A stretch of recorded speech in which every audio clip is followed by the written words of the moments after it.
Years of security solutions have not made us any more secure, with reports of new attacks and data breaches occurring regularly.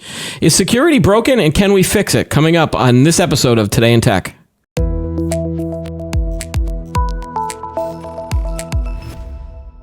Hi, everyone. Welcome to Today in Tech. I'm Keith Shaw. Joining me on the show today is Wes Kussmaul, the CTO of the Authenticity Alliance, a digital space that provides real accountability, security, and privacy. He is the author of 4 books about technology, including this one that he brought me here today. So thank you for that, Wes. And he was also the founder of Delphi Internet Services Corp., one of the world's first online encyclopedia and one of the 4 largest online services in the early days of the internet. And this is including AOL, CompuServe, and Prodigy. It's an honor to have you on the show here, Wes, today. Thank you. It's an honor to be here, Keith. All right, so we talked a little bit before the show, and so why do you believe that the current approach that we have towards digital security is not working? Has it always been broken from the early days of the internet, or did something happen along the way? It's always been broken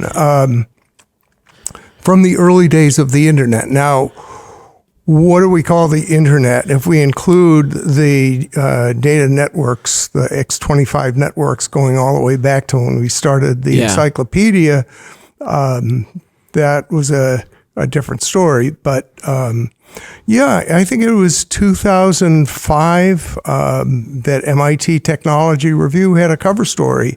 The internet is broken. Mm-hmm. And they made a very cogent case. And it's still broken. We're still inundated with phishing attacks and malware and breaches. The problem is that it all started when people like me started working for big companies in IT. Mm-hmm. I was writing code for Liberty Mutual back in the 70s. The management was really kind of terrified of computers then, and IBM was telling them, hey, you better pay attention to security.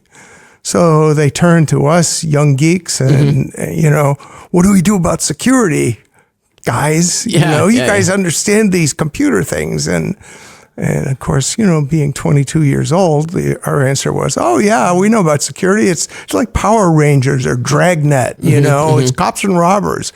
You find the bad guys and capture them, Now these were experienced management people, and they understood that security in their building is about accountability. It's not about the guy in the basement watching a monitor looking for anomalies, which is, I call it cops and robbers security. Yeah. It's about the receptionist asking for ID. So we had a couple of problems there. One, we young programmers didn't really understand security the way they understood security. Okay. And the other thing is, it's a lot easier to sell solutions with images of guard dogs and guys in military uniforms, than it is to show an image of a lobby receptionist asking for ID. Right. So from that early beginnings, then the digital infrastructure that was built was always built on this concept of a security guard watching and the cops and robbers approach versus the receptionist type of thing. Built on the notion that it's possible to determine the intentions and character of the sender of a stream of bits. You got a stream of bits coming into your server and you characterize them. And the fact is, you can capture the amateurs that way, but the ones with the real ambitious intent, the ones who really intend to get into your intellectual property or misdirect a payment, they're smarter than that. Mm-hmm. And so in the digital world that we have now, or that was developed, what is the equivalent of the building receptionist? Because there are identification and authentication systems out there, yes. but it's, I think you say that it's like bits and pieces. It's not a complete solution. Well, yeah. I mean, the one missing piece is identity reliability. Okay, You know, we have a video, a lot of videos. One of them is by one of our licensed enterprises. It's aimed at banks, and it's about synthetic identities. It starts out by saying, okay, here's Tom, and here's his phone, and, you know, it uses fingerprint and facial image, and biometrics are pretty good. Oh, wait, Tom just bought 2 more phones, and then 6 more phones, and then 72 more phones. And now he's 80 different people. If I did the math right? Yeah. And each one of them biometrics check out. Everything's fine. Everything's cool. And as long as these synthetic people, not just synthetic identities, but synthetic people, you know, they get credit cards, they maintain credit scores, and they look like fine, upstanding citizens until the economy tanks a little bit. And one of them is the real Tom, and the other 79 can be killed off at any time. They don't really exist. Okay. And they leave the banks, you know, with all of this debt. And I had it explained to me by the person who does serve the banks then and runs that enterprise, that it's onerous for a bank to say we've been defrauded. It's a lot easier to just write off a bad credit card. Right. So they don't get reported. Is that the same thing that happens with data breaches when someone finds out that maybe that they've been using your credit card and things like that, where you don't, it's more likely for them to write it off as well than to try to find out who had actually stolen the credit card? I think that's the case a number of times, and I don't know as much about that scenario, but. Okay, but let's get back to the digital equivalent of the building receptionist. Okay, and so there are technologies out there such as PKI, and I think S-MIME. Is that how you pronounce that? S-MIME for digitally signing emails. Yep. People often associate it with encryption. In fact, when people talk about this stuff, it's funny. The people the engineers typically are paid by governments, and so they think in terms of encryption. But what's really good for are identity certificates. So we have an X509 identity certificate that carries with it a measure of its own reliability, the measure of the reliability of the identity claim of the person, the human being behind it. And that's the missing piece. That's, you can have all the technology in the world, but if you don't have confidence in the identity being asserted, what good is it? Right. Yeah. So, and the thing is that does involve a labor-intensive process. So one of our licensed enterprises called the Council of Attestation Officers, run by a licensee named Juanita Lyons. She's a trainer of remote online notaries. All of her attestation officers are remote online notaries, commissioned by the state of Virginia. They can enroll anybody anywhere in the world, and they interview a person and ask them, okay, log into a bank account that is in your name. I want to see your name on a bank account now. Okay, what else do you have? PayPal, eBay, an employee ID. We measure, her team measures identity reliability in 8 different metrics, each on a scale of 0 to 9. Add them up and you get an identity reliability score, identity quality score of 0 to 72.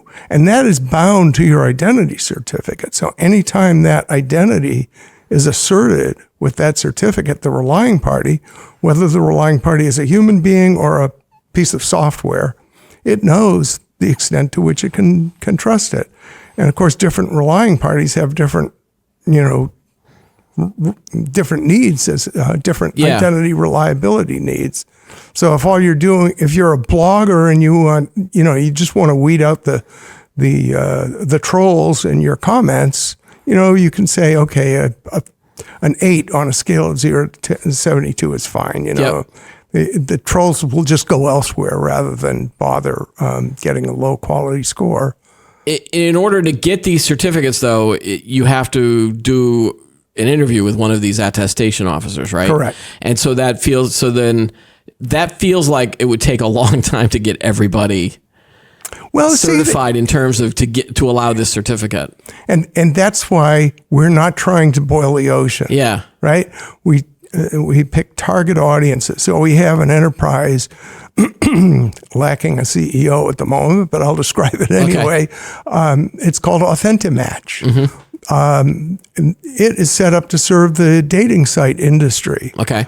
High-end dating sites have a real identity reliability problem, a real fraud problem. Mm-hmm. And it's surprising how much money is lost by victims on dating sites. Well, and talk about the problem. Like what problems are you guys seeing in that industry? Well, just give me an anecdote or a story or something like that. Two people meet online and one of them says, "Oh, I would love to come see you, but I'm stuck on an oil rig in the North Sea. Mm-hmm. But I have leave coming up in a couple of weeks. I can't afford the plane ticket." Okay, here's the money for the plane ticket. And of course, once that door is opened, they, for whatever reason, my leave got canceled. Yeah. I can't come after all. But I have this family emergency. My grandmother is desperately ill and needs an operation, or say whatever. Yeah.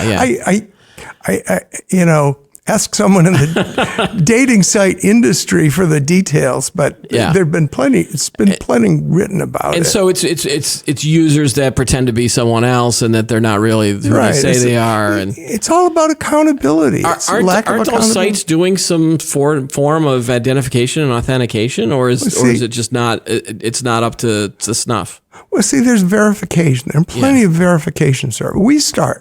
To get that 8, basically, we do an email and SMS check, and that's it. Right, like the two-factor authentication, right? Yeah. So it's a low quality. But to go above that, you go through. There are a number of identity verification services, Jumio, et cetera, mm-hmm. And we start with those, and we generate the key pair in your phone or in your laptop or whatever. But to go higher than, say, a 12, you need that interview. Yeah. But the thing is, it's permanent. You can use this anywhere. Let's say it's AuthentiMatch, the dating site service. It's not a dating site service. It's a service for operators of dating sites. Yeah. And let's say you enrolled through them. You can use that identity certificate anywhere. Yeah. And you can use it to digitally sign your emails. You can use it to share an encrypted file and know that the person with the decryption key is who they say they are. Yeah. And you've now got a way to assure the world that you are who you claim to be. Okay. Talk a little bit about your license plate analogy too, because I think that helps people understand the public key infrastructure that it's talking about. So, there's already a real world example of you're going out into the world in a car and everyone can see your license plate, so they can see that key, but they don't know who's inside it. Right. And is this, does this sort of does that solve the problem of authenticity with anonymity? Yeah, because it seems like those two are two things meshing up each other. That's one of them. Okay. That's one of them. And anyone can see your license plate, making you accountable for what happens on public roadways, but no one gets to know the identity of the driver or owner unless they produce a court order. So, and at Delphi, this used to happen. The DEA would show up and say, "We think this user's dealing drugs." Mm-hmm. And we'd say, "You got a court order?" And they'd say, we're the DEA. We need a court order. And we say, yeah, you need a court order. So they'd go to get a court order, and we'd then disclose who the person is. Of course, now that I can just hear the gears turning among your listeners now saying, oh, wait, there's a central authority that has that database. And it's true. You really can have identity reliability without an authority. But in our identity database, believe it or not, our identity database has certificate serial number, public key, and no personal information. Okay. So you can't, so some dictator comes along and says, break into their database. Or a hacker. Yeah. And it's like all they'll get is the identity of the attestation officer who takes responsibility for your enrollment. And if you serve that attestation officer with a court order, if it comes from, some dictator's proprietary kangaroo court, she's perfectly entitled to toss it in the wastebasket. Okay. It's got to be a legitimate court order. Now there's that combined with the license plate credential, and the fact that our central authority takes the form of a municipality, an online municipality called the City of Osmio, and anyone is invited to participate in the governance of Osmio. It's not like, some commercial certification authority, which, by the way, can be bought and sold. Mm-hmm. It's owned by its users. It's like your city hall. There's no there's no stock to be bought and sold. All right, so I'm still struggling a little bit with the concept of this authenticity and anonymity. Jeez, I messed that up. Aren't there some good reasons why some people might choose to be anonymous? Oh, absolutely. And they can, but it feels like you're not anonymous if you've got this digital certificate with you at all times. One person on this earth knows that this identity certificate goes with this person, and that's your attestation officer. Okay. So it's someone that you choose and you need to trust. So with this identity that I have, can I still be someone else online in terms of, like, if I'm commenting on a government policy and I don't want them to know it's me? We've heard stories of people in China, for example, and the Chinese government is always trying to find out who certain people are, if they're rabble rousers and things like that. Like, you can't, through this system, you can still be identified correctly, but not identified correctly. You can assert your identity without disclosing your identity. Okay. So you can make yourself accountable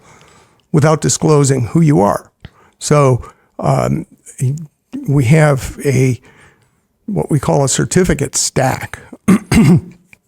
Underneath this collection of certificates that go with you, there's a foundational certificate at the bottom of the stack. Mm-hmm. And then you have any number of what we call utility certificates, including those S-MIME certificates. And there's an exception there. If you want to digitally sign an email message, sadly, when S-MIME was set up, the email address needed to be included in it. So to sign an email, you do need to disclose your email address. Mm-hmm. But with that caveat, if you want to use your identity for anything else, you can have 100 utility certificates, license plate credentials. Okay.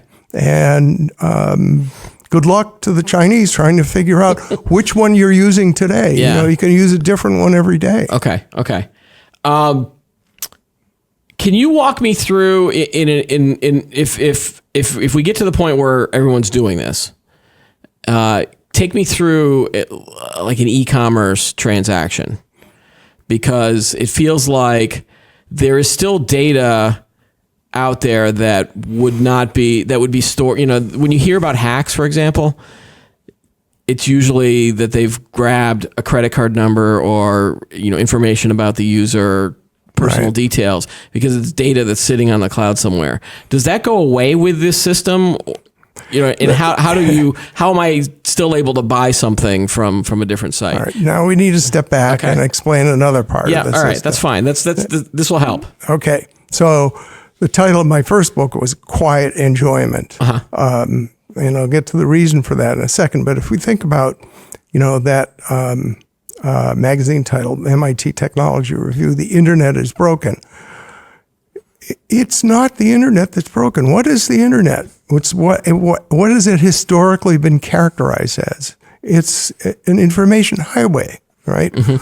What is a highway but an outdoor public transport system? Emphasis on the word outdoor. So what do we do in the physical world? By the way, there's a pretty perfect analog throughout the physical world that answers just almost all of our questions in the digital world when it comes to these questions. So we have this highway system. It's a wonderful highway. Transports packets, bits, throughout the world and off to the ISS. Yep. But how do we typically use a highway?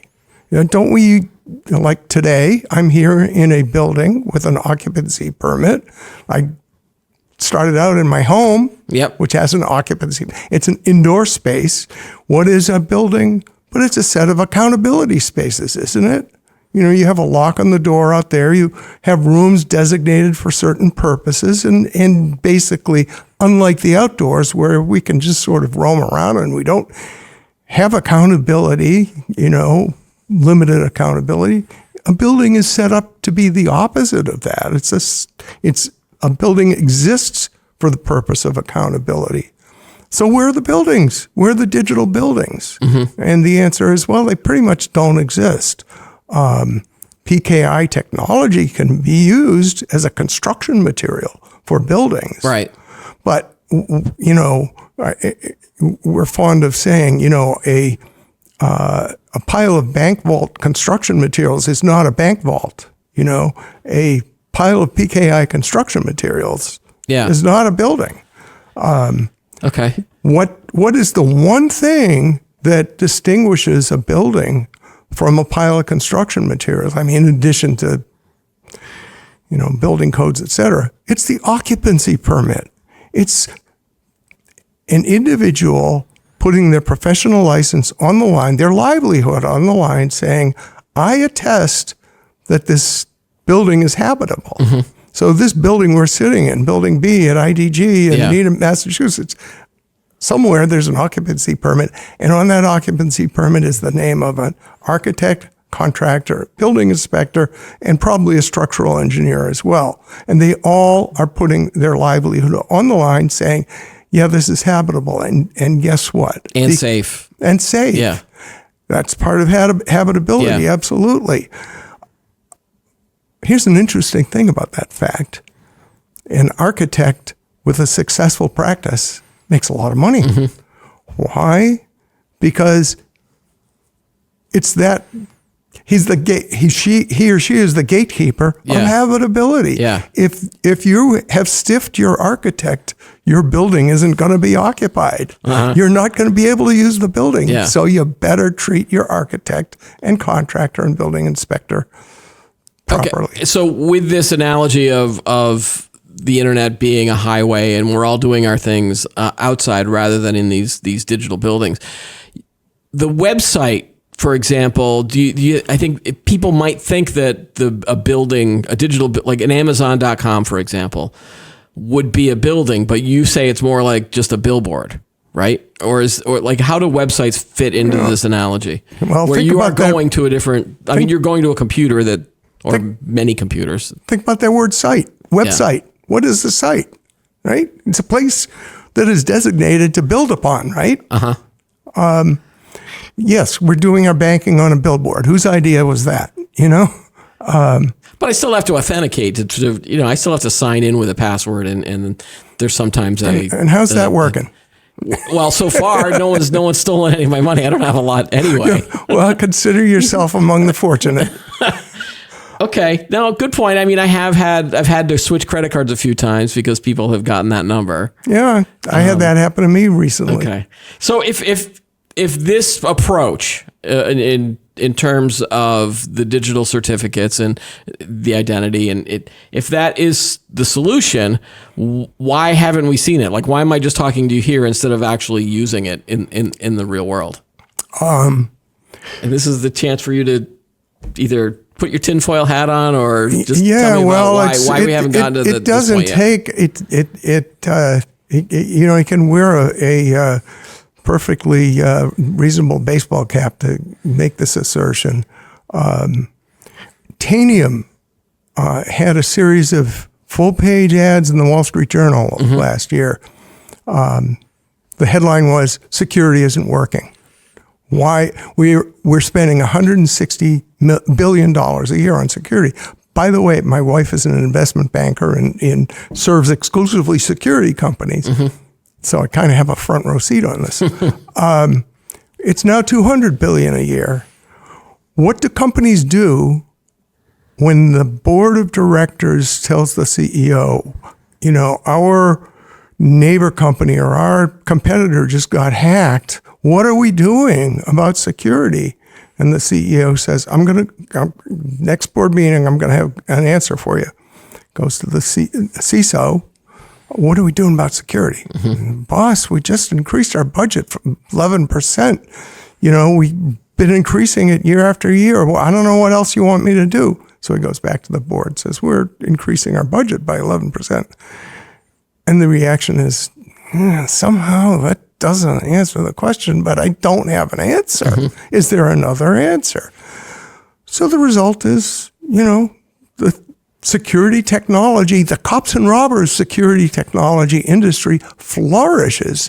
I go to RSA every year, and it's such a celebratory atmosphere. I take videos every year because I just can't believe they're patting each other on the back like, whoop-de-doo, look what we've accomplished. Yeah. Well, what you've accomplished is made yourself a lot of money, but have you solved the problem? Tanium is saying no, and I'm so thankful for Tanium for coming out and, saying the emperor is naked. Yeah, And the answer is the same as the answer in the physical world. It's accountability. We need to build an environment of accountability. I couldn't just walk into this building. I had to, I had to have a reason to be here, and you had to know that I had a reason to be here. And that's how we have indoor security in the physical world. Okay. So it's not a case of that it's too expensive to deploy something like this. It's cheaper. It's okay. It's cheaper. It's cheaper than all of the things that we're currently doing. But in the physical world, when that receptionist asks for ID, everybody's got a driver's license or a passport, right? What doesn't exist in the digital world is that reusable universal ID. You just have it in your phone and in your laptop, and they can all point to the same. Yeah.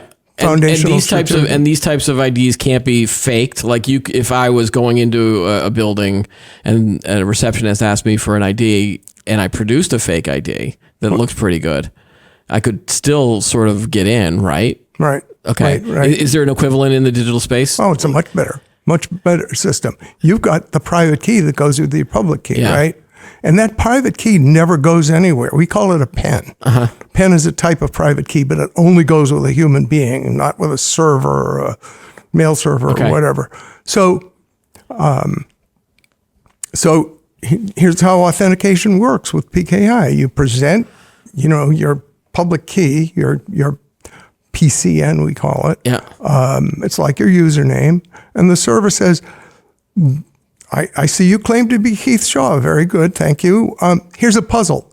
If you can solve this puzzle, that means you've got the private key, which never goes anywhere, never leaves your phone or laptop or whatever. If you can solve the puzzle, then I'll believe that you're Keith Shaw. Until then, I won't believe it.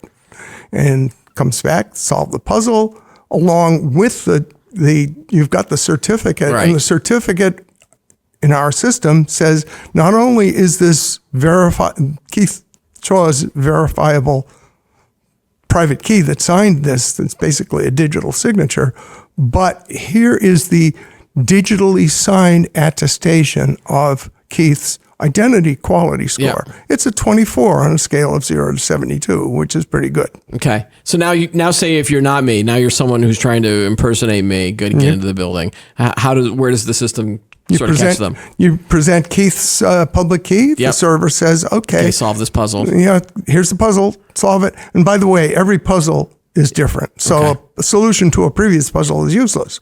And it's all through encryption, like public key encryption, right? Like that's Right. yeah. Yeah. So here's the puzzle, and the imposter says, "See you later." Or solves it, but it's not correct. Yeah. Right. Can't solve the puzzle. Okay. In terms of adopting this, let's say we get enough people that are interested in adopting this infrastructure. Is it easier to put it on top of or integrate it with the existing system, or do we need like a greenfield, a brand new internet, or something like that? PKI hooks are built into all kinds of software. Yep. All our code is digitally signed, right? So yeah, it's out there. The question isn't about the technology; it's about who signed it. So just recently, Microsoft disclosed yet another theft of its signing keys, its code signing keys, which has wreaked havoc. And then there's SolarWinds, the granddaddy of all stolen signing keys, Nortel.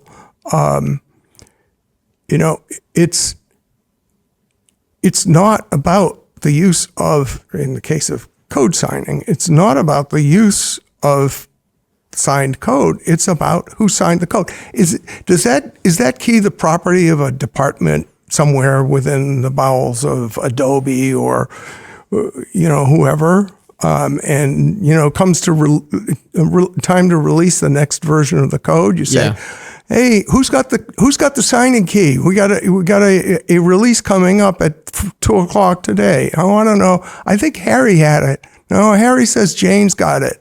It's on a USB key, or if it's done properly, it's in a safe or something. But it's like the next thing to public property. I mean, it needs to be.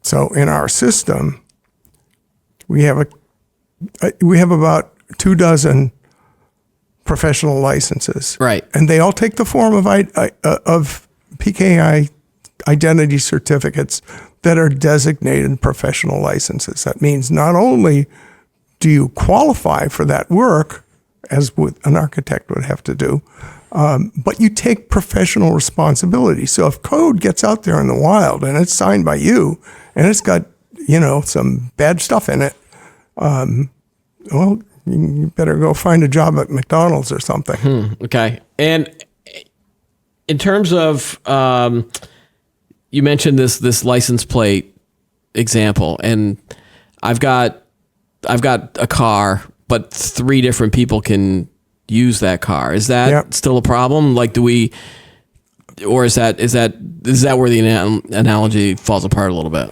No, I mean a packet is a vehicle. Okay. Think of a packet as a vehicle, and as it goes through the net, it's digitally signed, by the person who sent it. So, you still have to have a licensed driver in that car. And by the way, you can have. One person can have multiple cars, and one person, as I've pointed out, can have multiple utility certificates. Okay. So, one person, many vehicles, or one vehicle, many, many drivers. Okay. And we've established that people, it's unlikely that the industry that is making all of this money on the cops and robbers analogy might not be the instigators of a switch to this infrastructure. Of course not. Is it something where people can do it themselves and sort of have a user, I don't want to call it a revolution because that's a little But can they do this themselves to help guarantee and protect themselves? So here's the thing. Everybody wants accountability from others they encounter online. And everybody wants privacy for themselves. But very few people of their own initiative want to make themselves accountable to the world. Okay. So it depends upon people who want to create a community, a social network that distinguishes itself by accountability, by authenticity. So we have created a continent where it's convenient to set up a digital continent. Okay, right. It's called Authentiverse. Yep. Go to authentiverse.net. We have variants for people who like to deal with blockchain and things like that. And that's called authentiverse.net/BNW. BN is in Nancy, W for Builders of the New World. Yeah. And then for people who aren't such digitality, they just want to use it, it's authentiverse.net/main. Okay. And that, pretty much tells the story. But the thing is that as a business matter, I've been a businessman all my life, almost all my life. You really have to solve problems for target audiences. Mm-hmm. So we have about over 110 business plans. We have separate enterprises that are set up. It's like the word franchise carries a lot of legal baggage with it, so I'm reluctant to use that word, but that's the concept.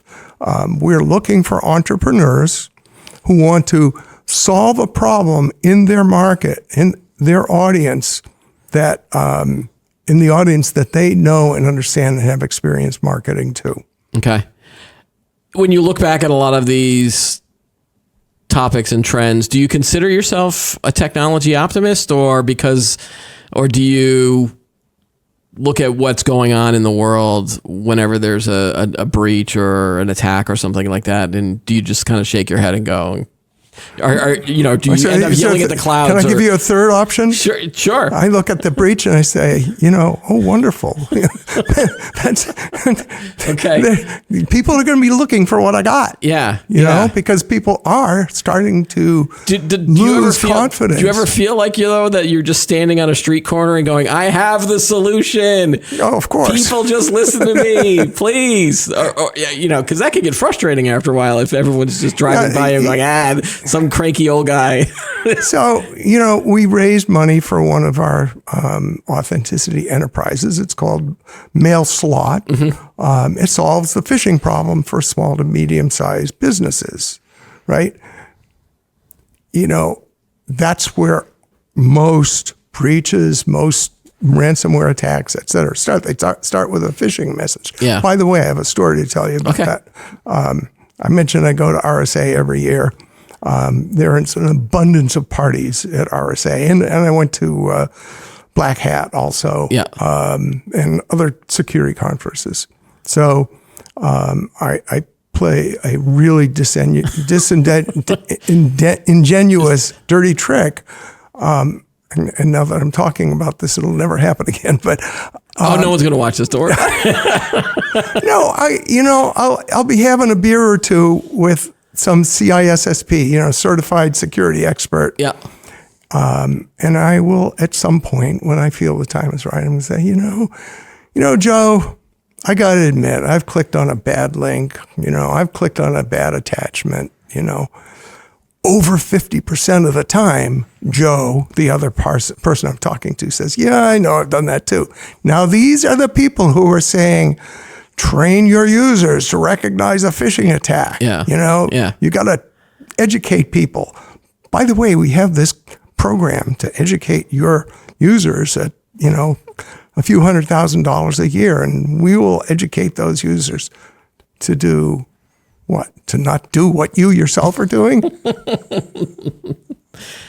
Yeah, So now I've spilled the beans. So I can't go to RSA anymore. let's come up with another story. Like, I fell for that photo of the fake Pope, and I thought it was real, and then someone told me it was AI. So, we can't get through one of our episodes without talking about AI. Yeah. When you see a lot of stories, especially from the security side, where the hackers are now using AI to come up with more sophisticated attacks and things like that. Does that make you, again, shake your head and go, it's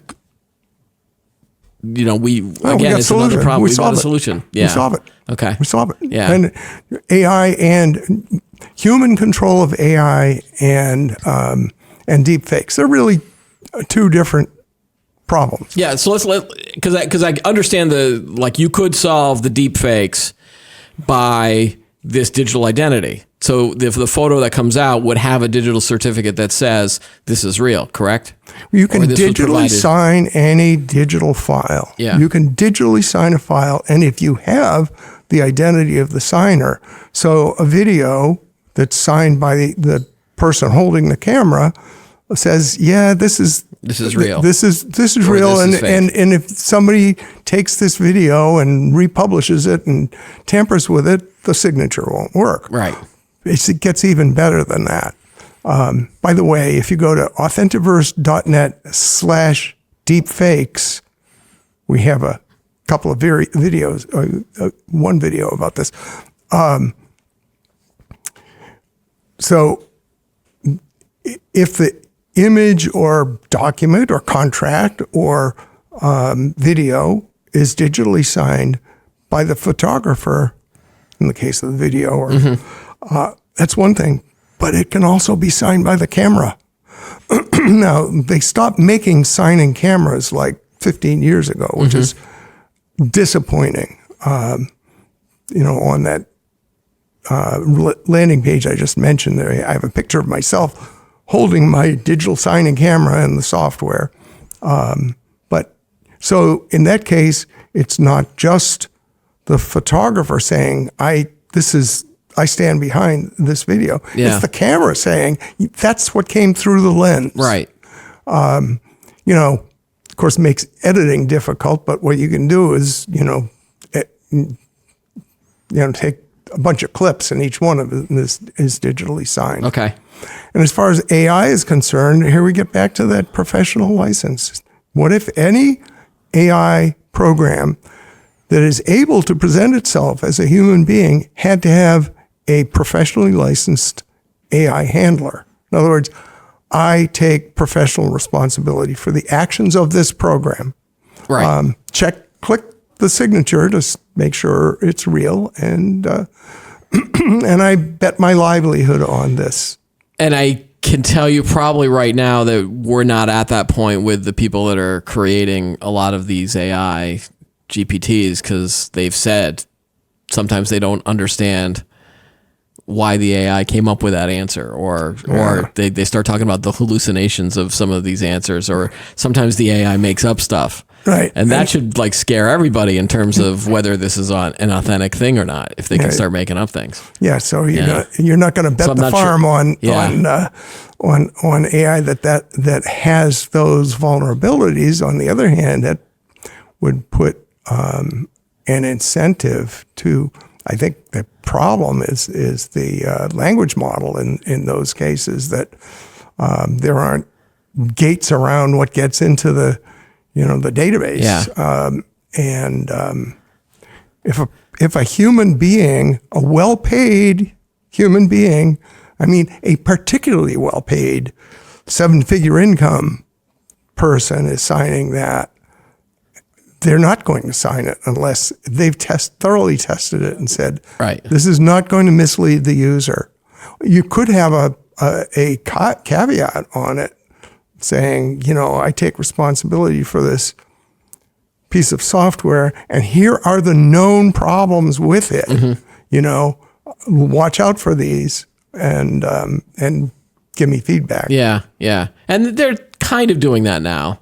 They're definitely upfront about the some of the bugs in the system or some of the issues, and please don't use it for this, and this, because we know that it might not work. Sam Altman's been very upfront about it. Yeah. Wes, some fascinating stuff. Oh, one more thing before one final question. Are you getting support from other people on this approach? Do you find that people are agreeing with you on this, or is Suddenly, yes. Suddenly, yes. Okay. Suddenly, yes. It's only been a few decades. Okay. Well, it only takes a couple of decades to become an overnight success, right? That's right. There you go. Big phrase. Wes, thank you so much for joining us on the show today. It was a great conversation. Thanks for being here. Had a wonderful time, Keith. Thank you. That's all the time we have for today's episode. Don't forget to like the video, subscribe to the channel, add any comments that you have below. Join us every week for new episodes of Today in Tech. I'm Keith Shaw. Thanks for watching.